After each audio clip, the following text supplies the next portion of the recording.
Hey everybody, welcome to your horoscopes for the week. These are the horoscopes for the week ending October 30th, the very last week of October, ending on Halloween Eve, as a matter of fact. So that's October down, moving on to November next week. Holidays are fast approaching for those of you that are unprepared like me. Kind of scary, but we're not quite there yet. So let's just procrastinate on that. Worry about that later. We're gonna go ahead and get to hop right into it, and we're gonna start with Aries. Um, Actually are starting to feel a little bit of a break from Jupiter as it's still retrograde and moving out of Aries into Pisces. Don't worry, he'll be back as soon as he goes direct again, because he is moving backwards still. So it's right on the cusp. As we get to the end of the week, Jupiter is 29 degrees Pisces, which means right on the cusp. So you're still feeling the effects of it, but it sort of feels like it's slowing down a bit. Like you're not necessarily coming across quite as many obstacles as maybe you have been in the weeks prior to this week, which is a little bit, does make things a little bit easier. And of course, we're way past that Mercury retrograde as well. So those two things combined, it does make things a little bit easier for you guys, I feel. Focuses on the mind this month, focuses on how you think, and this is actually very interesting. Of course, I'm recording horoscopes 2 weeks before the actual horoscopes come out, but recently I've been having a lot of discussions with different Aries, as a matter of fact, about this crazy thing that goes on in your mind. And I feel like for an Aries, in my experience, it can go to a very dark and very scary place. And I feel like that's really the focus for you guys this week, is to really maintain and manage that space. I think for most of us, we just kind of don't really pay attention to when our brain goes in that direction, and when it does, it just sort of takes over, and then you're kind of stuck and you can't move out of this craziness that's going on in your head. And I mean, we're not just talking craziness. I feel like an Aries brain can just, there's really no boundaries, there's really no limits to the scary that can take place there. A lot of Aries that I know, they try to avoid that by being as busy as they can. Busy hands mean your mind is kind of busy, so you're not really paying attention to it. But ultimately, you wind up in a situation where you're constantly running away from it. And we all know that when you're running away from something, eventually it's going to catch up with you. It's just part of life and the lessons that we came here to learn in this life, if that makes sense. Jupiter moving out of your sign a little bit, again, it's on the cusp, so you can still feel it, but moving out a little bit does kind of help give you that sense of power over that space. So if you know that keeping yourself busy and going and doing something is going to help you manage your head going into that crazy place, then you also know that you can find convenient ways to be able to manage that space during rest time too. Because I feel that that's really the most important time this is a problem, is when it's rest time, when you want to take some time to just chill out for a bit and let your mind just let go of everything so that you can refocus your energy. But your mind is not letting go, it's just going and going and going like crazy. And that, your mind not resting doesn't help your body rest either. So that's what I have for you guys this week. Anything that you can come up with. People have so many different ideas for stopping that space without having to do something creative or active. For me, it's nothing more than, nope, turn that channel off. I don't want to think about that. Let me focus my mind on something that's either more productive or more relaxing, or just shut it down completely, which you can do. It just takes practice. So that's what I have for you guys this week. And we're moving on to Taurus. We have that Uranus in retrograde still in Taurus. Of course, it's going to continue to be retrograde through this week. I think that it turns direct next month. Actually, we could just check on that, and I could let you know when the retrograde is over. So while I'm scrolling, we have the Sun, Mercury, and Venus all moving into Scorpio this week. And the issue with that is that they're all going to move into opposition with Uranus. Eventually, they're going to move into a square position with Saturn, but that's not happening this week. Probably next week that will happen. And that's going to make that opposition with all three planets, as well as the square with Uranus, a much bigger challenge, unfortunately. Uranus goes direct next year, so we won't even talk about Uranus going direct until next year in January. Taurus's focus is on the home this week, and whether that be organization in the home or creativity in the home or just needing some more time at home. I think for Taurus, Tauruses really need their cave space, if that makes sense. Every Taurus I've ever known has their specific niche or their specific space. They don't want anybody else in that space. They're very comfortable in that space because they've created it to be comfortable. And I feel like this is a lot of the focus this week. However, the Sun, Venus, and Mercury being in opposition with Uranus are all focused on career. And that opposition, what that's going to do is it's going to bring a whole bunch of different things that are going to come in to take you out of that space or prevent you from spending any time in that space.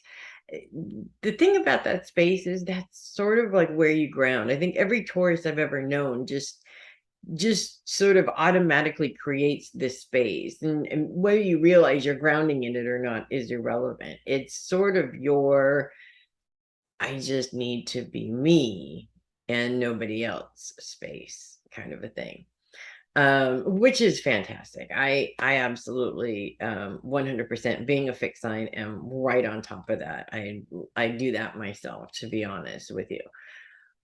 And it's really frustrating when you really feel energetically that you need that space, but you have all this other stuff that's coming in and it's saying, no, I need this from you. No, I need that from you. And you're sort of being pulled in a million different directions. Saturn's focus is on the past, and Uranus and Saturn are still squared with each other. So we're actually looking at triggers of things, a lot of things that have happened in the past that have literally burned you out. And that's why that space, that niche, that personal little cocoon that you have is so important. It's all about managing your time and managing your frustration. First of all, the more frustrated you get, the more energy you're putting out anyways. And that's why you need your little space and your little niche. If you put a little less frustration about the situation out and are a little bit more flexible, which I know is hard for fixed signs, but we all have to learn that lesson, one way or another. And then you managing your time, say no.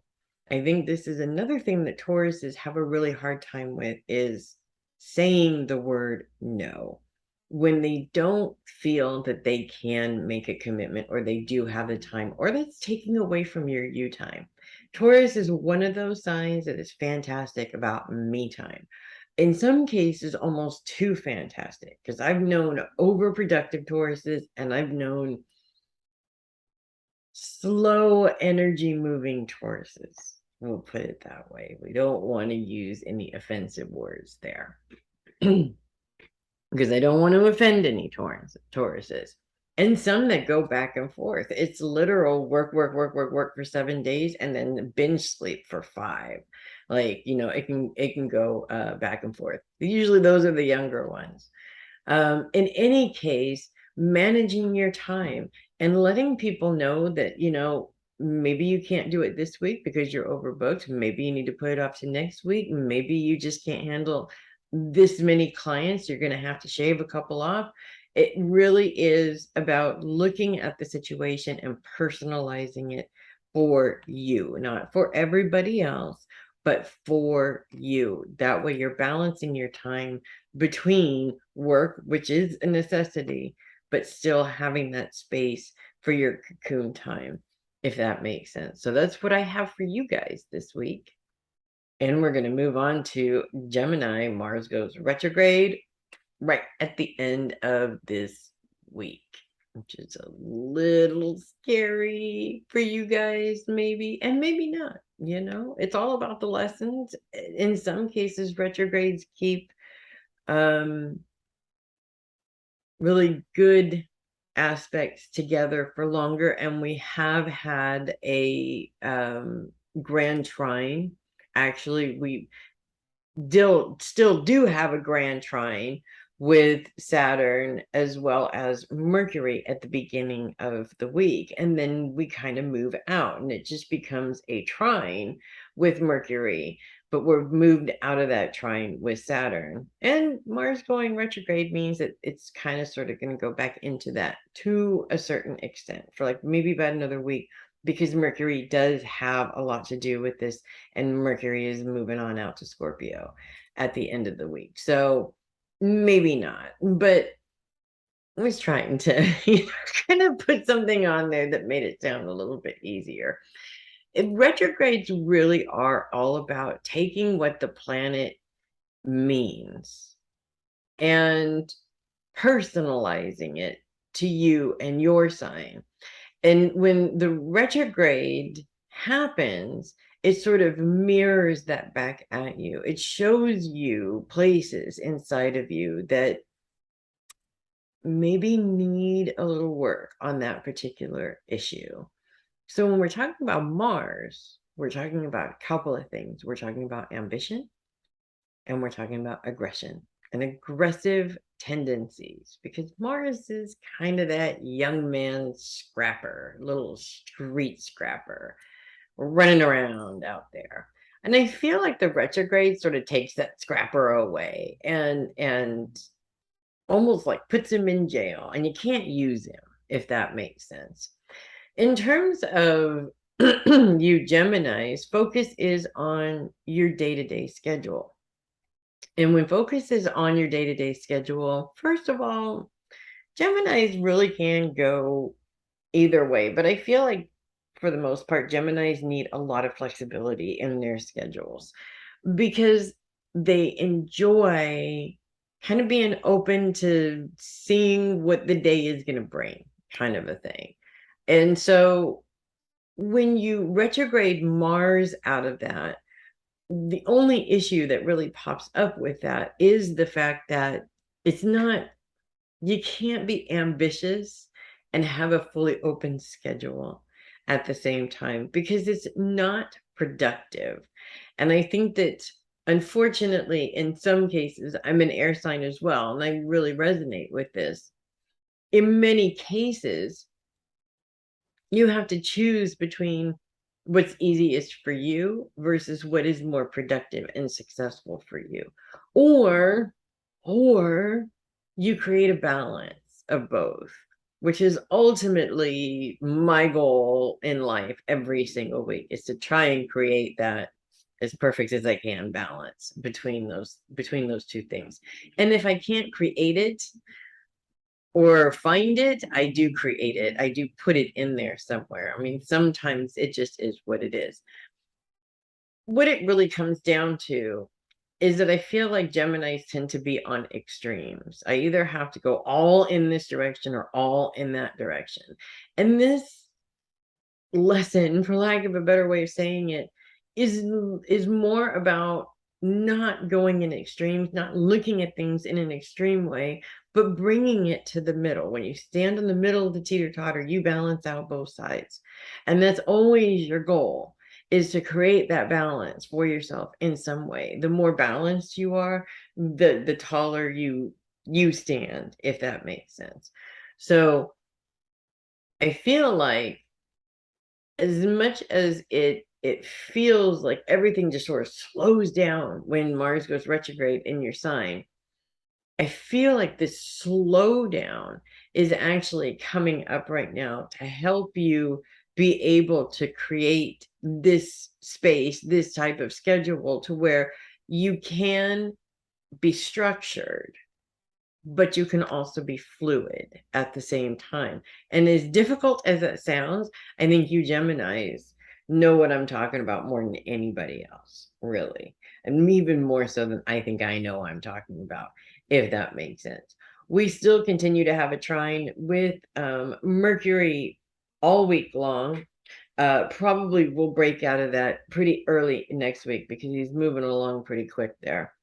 But we still do continue to have a trine with him. Focused on career, this is very interesting when you're talking about being very structured versus very fluid in your in terms of your schedule. Mercury's focus on career, ruler of communication, and in some, in many cases, all things business, when you think about it, is really pointing you in the direction of why you need to do this within your schedule. It'll make it easier for you, and you're less likely to burn out on it at the same time. Because Geminis, especially when they start something new, they just really throw themselves into it. I mean, so much energy into it that it almost burns them out like right away. And you kind of want to manage that energy a little bit. So all of this happening right now for you guys is actually brilliant. You may be really weirded out by the slowdown in this energy, but I guarantee you this is something that's really important. I mean, this is something that you guys really need to be able to just kind of sort of slow down and focus. And I guarantee you're really going to get a big kick out of it. So that's what I have for you guys this week. And we are moving on to Cancer. We have no planets in Cancer this week. We do have Pallas Athene, which is it's just a planet, but she's a dwarf planet. She's more of a secondary influence in the chart, not necessarily major like the planets, but her influence is still pretty powerful and pretty strong.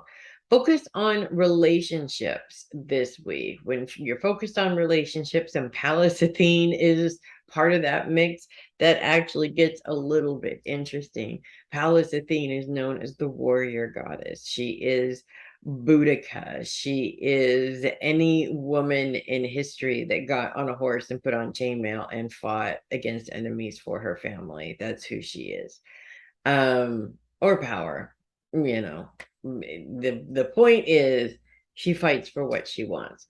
And I feel like when we're focused on relationships this week, this is actually very important, because sometimes you do have to fight for what you want within your relationships.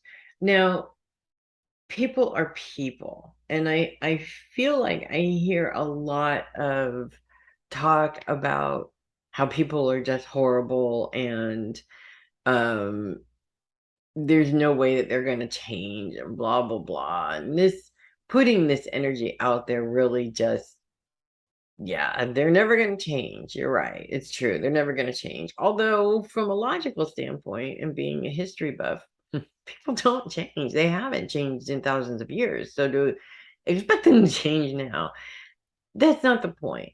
The point is, it's not about whether or not people are going to change. It's about whether or not we are willing to change. And ultimately, that is what it always comes down to. Our perception is off every single time. We're waiting for everybody else to change, but we're ignoring what needs to change for us.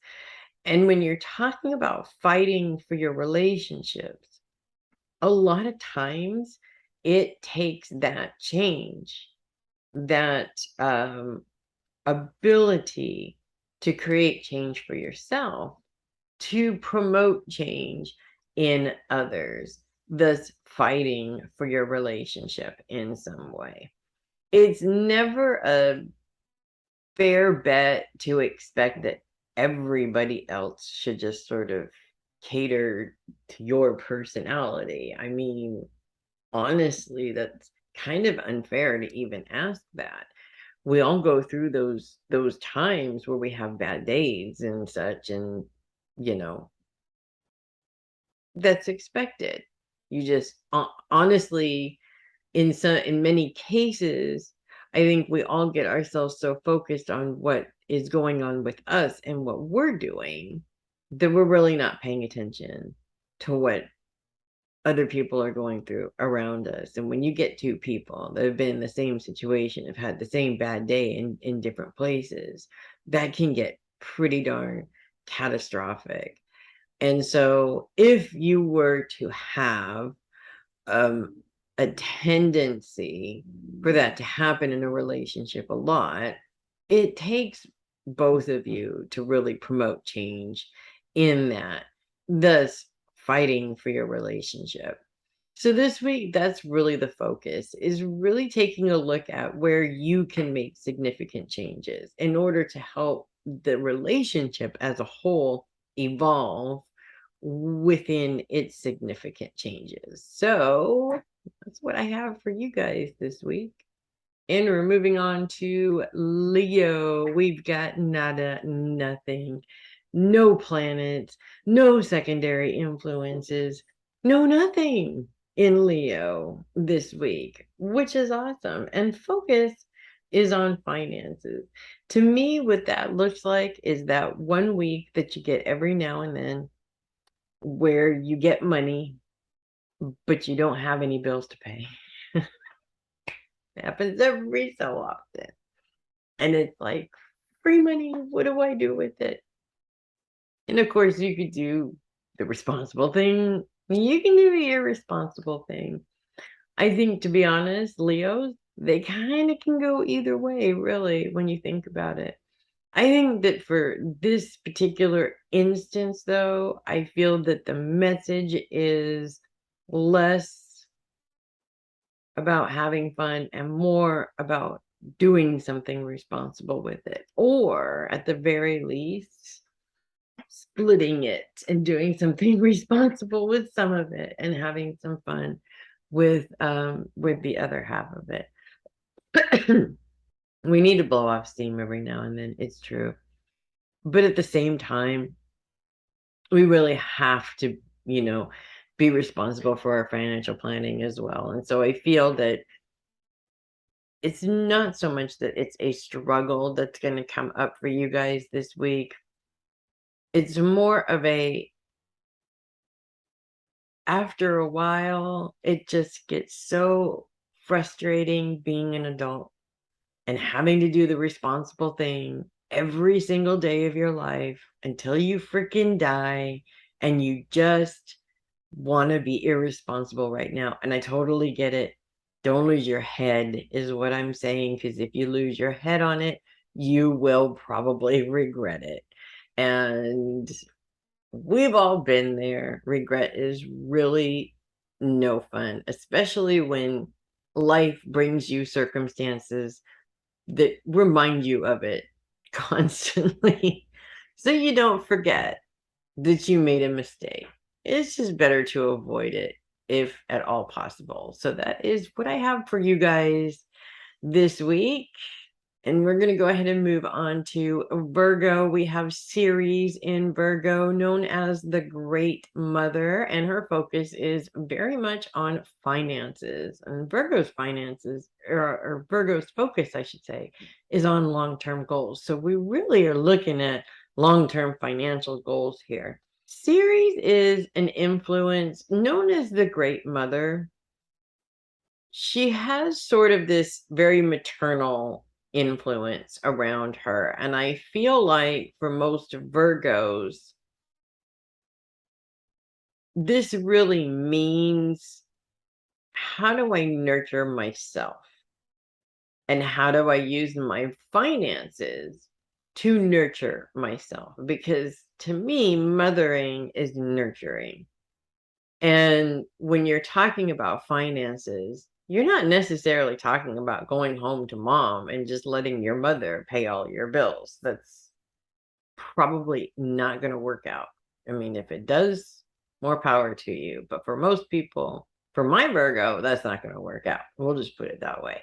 No, this is more about how you can create a nurturing space for yourself financially. And so it's looking at how you're setting up your goals in a very specific way.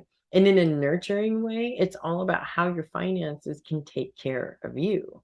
Well, that's what it comes down to, right? And honestly, that is what you need to be focusing on, or focusing your energy on, is how your finances can take care of you. Ultimately, that creates a secure space, which is something that most Virgos, you wouldn't expect this, but most Virgos crave that security like a whole lot. So creating that secure financial space for yourself is one way to really help take a lot of the pressure off of yourself when you think about it. So that's what I have for you guys this week. Moving on to Libra, Mercury moves out of Libra by the end of this week, but not without the little bit more of that grand air trine at the beginning of the week, which is very, very helpful. We're talking about a trine between Mars, which that trine continues throughout the week as Mars moves into retrograde right at the end of the week. And at the beginning of the week, we still have a trine with Saturn in Aquarius that we're going to move out of by the end of the week there. Saturn's focus is very much on the past, and this is kind of interesting, or I should say, kind of an interesting route to me in terms of what the ultimate lesson is. You can look to the past for a lot of things, a lot of answers to a lot of questions about what's going on now when you think about it.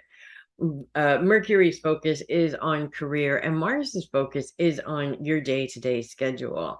So we're talking about patterns here.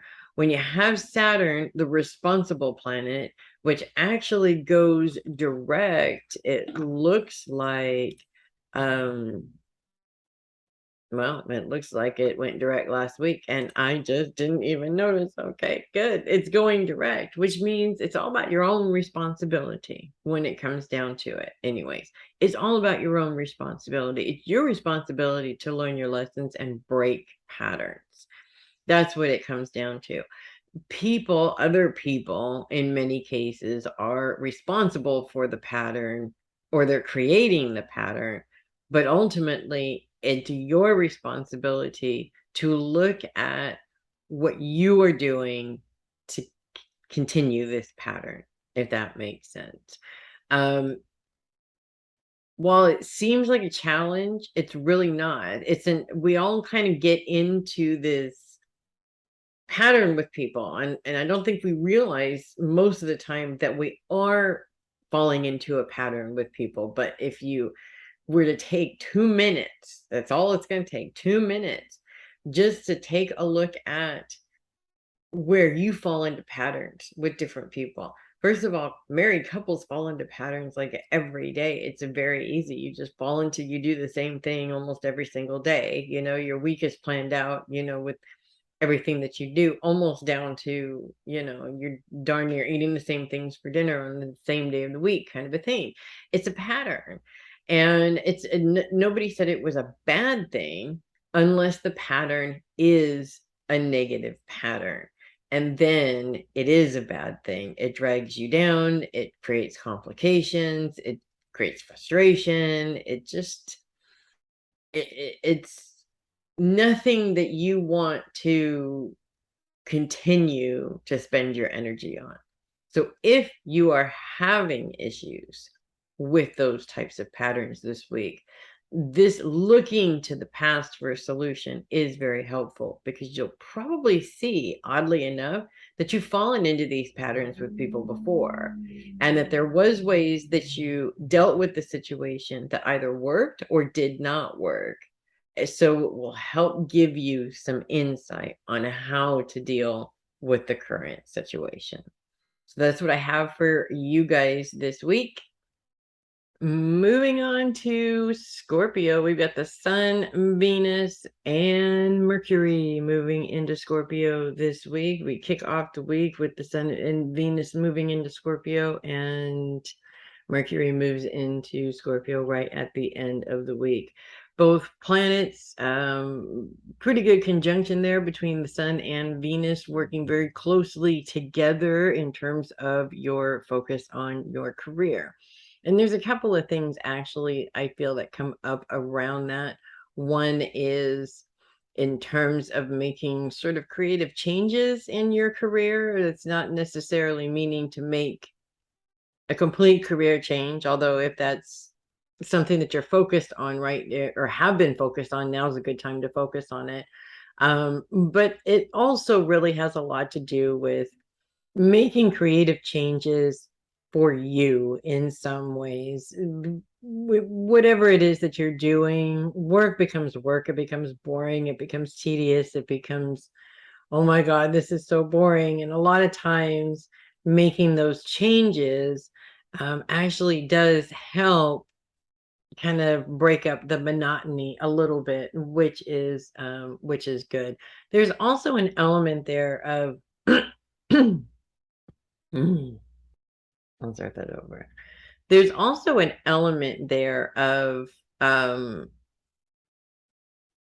advancement in your career, and specifically in creative ways, if that makes sense. So if you're looking to advance in your career, you're looking for creative ways to be able to do that. The things that are a little bit out of the norm, what you would normally see people doing, because those are the things that kind of sort of separate you from everybody else, kind of a thing. So shines the spotlight on you. Now, I feel that there's also the possibility here, because we do have this opposition with Uranus, which is retrograde and will continue to be retrograde through the end of the year into January, is that there's also a very big possibility of being in line for a promotion, but your responsibilities at home, unfortunately, might make accepting that promotion a little bit difficult. Now, this is something that a lot of people go through, and it's not just parents with small children at home either. You know, a lot of times we have older adults that we need to take care of, or we have people with disabilities that we need to take care of. You have a spouse that you need to take care of. There's just, it's endless. The list is endless of reasons why this would come up. And it's very frustrating, because it really puts you in this position where you feel like you're being split in two different directions: what you want to do, and what you have to do. So that is kind of frustrating. Unfortunately, for the next few weeks, this opposition is going to continue. And when these planets move into a square with Saturn next week, this becomes a much bigger challenge. So unfortunately, at least we're going into baby steps with the challenge here. That does make it maybe a little bit easier, if that makes sense. The good news is Mercury is coming into Scorpio. It's coming into Scorpio and trine with Mars, which goes retrograde right at the end of the week. So basically, as Mercury is coming into your sign, Mars goes retrograde. In some tendencies, I feel like Mars retrogrades are a good thing. Mars really is a lot about aggression, and I feel like the world is just aggressive enough right now. When Mars goes retrograde, it kind of smooths that out a little bit. It makes it a little bit less aggressive in some ways.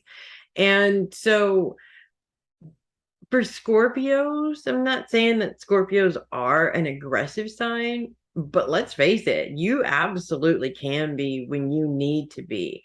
And when you have a big decision and feel like you're stuck in between these two places, what you want to do and what you have to do, taking some of that frustration out of that decision makes it a lot easier to make that decision.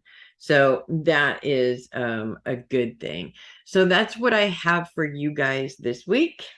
And we're moving on to Sagittarius. Nothing in Sagittarius, no planets, no secondary planets, no mathematical points, no nothing at all this week. And focus is on the inner self, the inner closet. Not the most fun horoscope I'm ever going to do for you Sagittarians. Unfortunately, it is what it is. I feel like most of the Sagittarians that I've ever met would rather be doing something other than focusing on themselves in many ways. And I have known a lot of Sagittarians that tend to call a lot of attention on themselves, but that's not the same thing as focusing on yourself. And I don't think Sagittarians necessarily call attention on themselves on purpose. It's just something that happens. Because it's your personality. You can't help it. You can't help but call attention to yourself in some way, shape, or form. Most of the time it's because you're good at what you do, in all honesty. I feel like this week there's a couple of things. First of all, being that we're in the middle or the end of October, it's starting to feel really kind of chilly and kind of cold and kind of that space where you go inside and you wrap yourself in a blanket on a couch with some hot cocoa or some hot coffee or something like that. And it's sort of that comfy internalizing time. And to me, it's almost like putting yourself in a cocoon to protect yourself while you sort of peel those layers back, if that makes sense.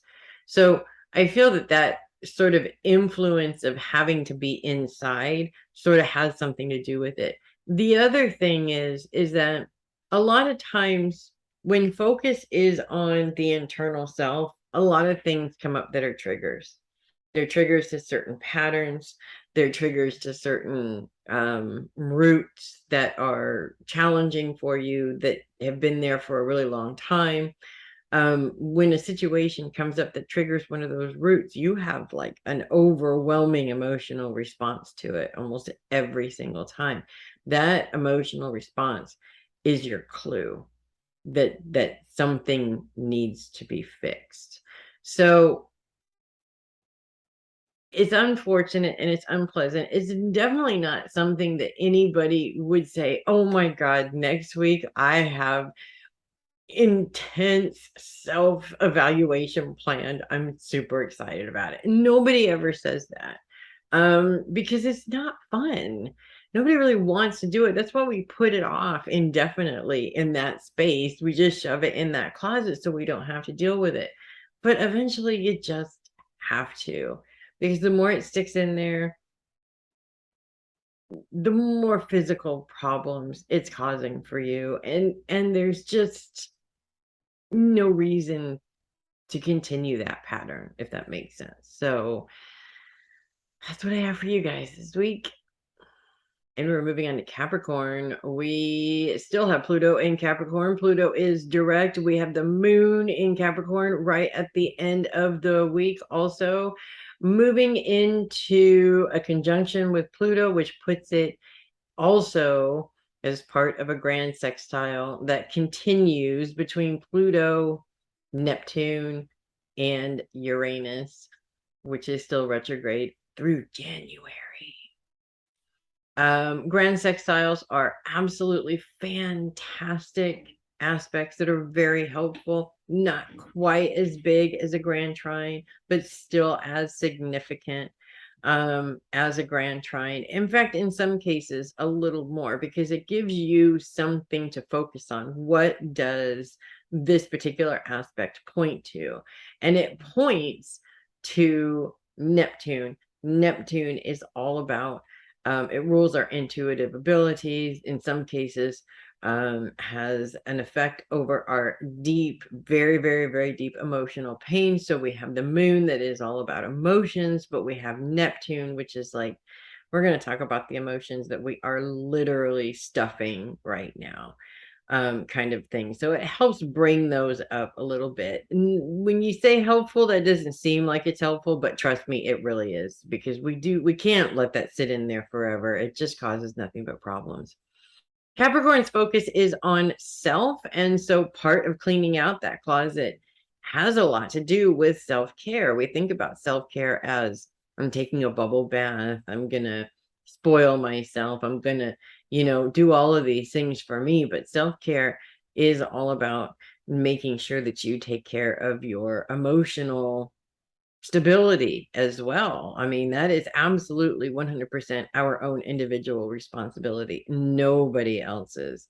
So that is really important. And then, of course, we have Uranus, which is focused on the home. So this really is, this whole thing here is focused on development of self. It really points towards development of self. In all honesty, for you Capricorns, I think you guys do this on a regular basis because I think you love it. In all honesty, there are many Capricorns that do seem to get sort of stuck in their ways, but at the same time, most Capricorns are open to learning and always open to learning. So it's, I think out of all the signs in the zodiac, Capricorns really have a handle on that, must continue the forward movement of progress, and not just progress in terms of what you do, but who you are at the same time, while continuing to hold on to some of your Capricorn aspects that may not be working the best for you, but you're comfortable with them. So you're going to keep them, kind of a thing. And that's okay. You have that right to do that. It really provides a great opportunity for self-evaluation and for self-progression in many ways, while also kind of sort of teaching you a little bit about yourself. I think even as Capricorns are really good at this, they're also not really all that wild and crazy about the self-evaluation either, just like any other sign. But Capricorns look at it as a, if it's just got to get done, you might as well get it done, kind of an attitude. And this attitude actually is really helpful with that. And then a little bit of the fun self-care afterwards, the bubble bath, the relaxation, the meditation, the half a gallon of ice cream, as long as you're not diabetic. Okay. I'm not condoning too much sugar on a diabetic diet, but something to spoil yourself, because that is a lot of work and you definitely earned it. So that's what I have for you guys this week. And we are moving on to Aquarius. We have a now direct Saturn in Aquarius, still in a square, an annoying square with Uranus. That is going to continue. Focuses on the past this week. Saturn's focus is on the past. Uranus's focus is on the home. And this is actually a very interesting challenge here, because we're talking about various different patterns that you may be experiencing from the past currently that have to do with the home. And this can be, of course, any number of things. Being an Aquarius myself, I guess my first example would be not having a space that is mine and mine only in my home. Okay. It's been an issue in the past. It continues to be an issue. It's not like an issue where, everything's going to fall apart or anything like that. We're not talking about that, but it is still a concern for me, because I would love to have that sort of space that is completely mine in my home. And I just haven't been able to find the resolution to that yet. With Saturn being the driving force behind this, Saturn really is all about responsibility and your own personal responsibility.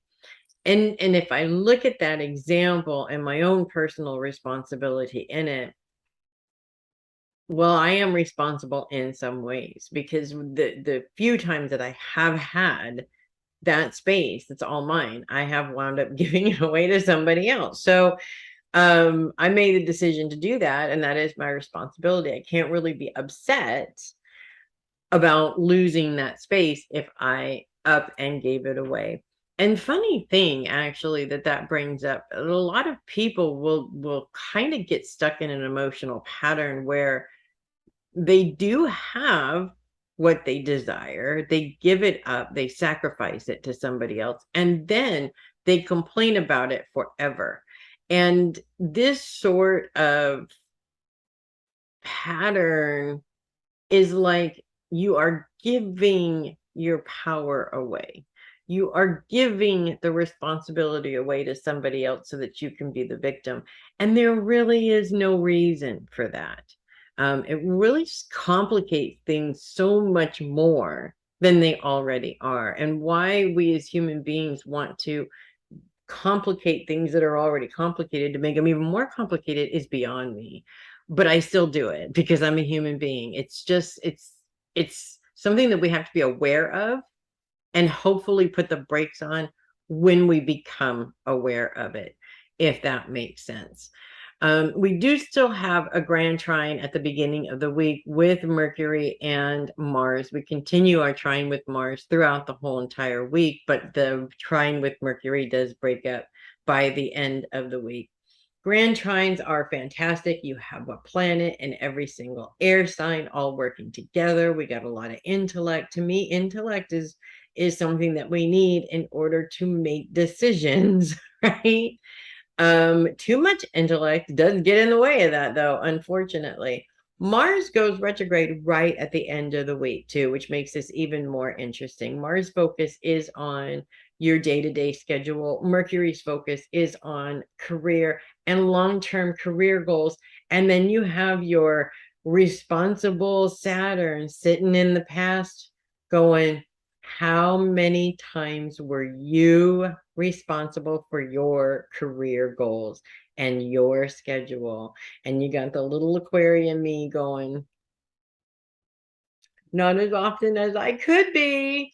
So it's coming up as a reminder and telling you, if you are not on the level of success that you want to be, you cannot point the finger at anybody but you. I love it when my guides come in here and berate me and kick my butt while I'm doing horoscopes. That's just so nice of them to do. And in any case, that's what I have for you guys. Have fun with that. And finally, we have hit Pisces. We continue to have Neptune in Pisces, and we have Jupiter in Pisces officially this week as his retrograde self moves into Pisces, at least until he moves direct and moves back out of Pisces again. And when is that going to happen? In November, November 23rd, as a matter of fact. So we still have about another month of that retrograde, and most of it will be spent in Pisces. You lucky, lucky fishies, you. Both planets are retrograde, moving into a bit of a conjunction with each other. I'm not sure if they're actually going to get to a conjunction point in the time that they have, but you know, we will see what happens, I guess. And Neptune is we're going to start with the good news with Neptune's grand sextile with Uranus and Pluto, which continues again into this week. Neptune continues to be retrograde. Let me look up when that ends too. Neptune continues to be retrograde. Now, Neptune's retrograde to me is December 3rd is interesting, because in many ways it heightens our intuitive ability. The fact that Neptune is in Pisces, which is of course the ruling planet of Pisces is Neptune, heightens our intuitive ability. This has been going on for years, actually, with Neptune in Pisces, heightening our intuitive abilities. And yet nobody talks about how confusing it is when Neptune is heightening our intuitive abilities. Intuition and emotion are best friends and worst enemies. Intuition and logic, same thing, best friends and worst enemies. If you don't understand what is coming through intuitively, and you try to, either you emotionally react to the intuition, or you try to figure out what the message means logically, we wind up losing it every single time. And that becomes a problem for us, because it makes it really hard to trust your intuition when you're constantly battling with it. I mean, because let's face it, that's what it is. So the bottom line here is, and with Jupiter coming in almost into conjunction, almost into this sextile here, but retrograde, expansion paused is what that means.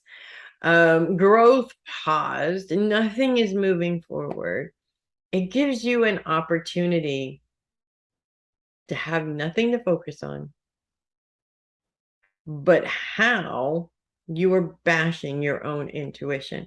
Intuition comes through as a quick thought or a feeling about somebody, a feeling that something's not right with somebody. So, in my experience, when that happens, I know to pay close attention and not necessarily trust 100% what's coming out of this person until I am proven that I can trust them. To be honest with you, I don't trust most people.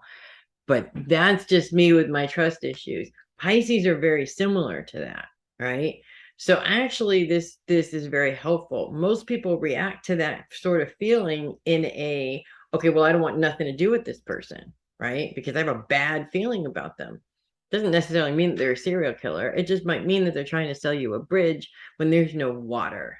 That's something that you want to know about ahead of time. Or a first thought. You get a thought about somebody or something, and if you emotionally react to it and go, oh my God, what do I do? You're not going to make a good decision about what to do about it. If you try to overanalyze what it could be, if the message isn't as clear as maybe you would like it to be, you're going to wind up forgetting what the message is because you've overanalyzed it to death. Intuition just comes in, and you are literally to take that for what it is. You're not necessarily supposed to emotionally react to it. It's intuition, not the situation.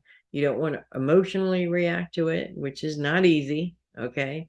If I get something intuitively about my kid, I am going to emotionally overreact to it. It happens every time. I have to pull myself back and say, wait, this may not be what I think it is. Let me not emotionally react to it so I can see if I can get the bigger picture.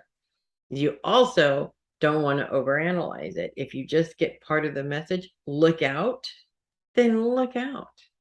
Then be aware. Look out means maybe I need to look up to see if I'm going to trip over something. Look out means maybe I'm looking down and I need to be looking at where I'm going. Look out means I may be driving down the street and all of a sudden somebody comes out of a driveway that I didn't see 2 seconds ago. So, or, it could mean a lot of other things too. The point is you just follow directions. And that's what it's all about. And this week, that is what it's all about for you. It's about getting that intuition, following the directions, and seeing if maybe that works a little bit better for you, or your intuition seems to start working a little bit better for you. So that's what I have for you guys this week. Have fun with that. And that's what I have for everybody. Thanks for coming and hanging out for another week of horoscopes. I'm Melissa Bruce, the heavy metal psychic, and I will see you guys next week. You guys have a great week, everybody.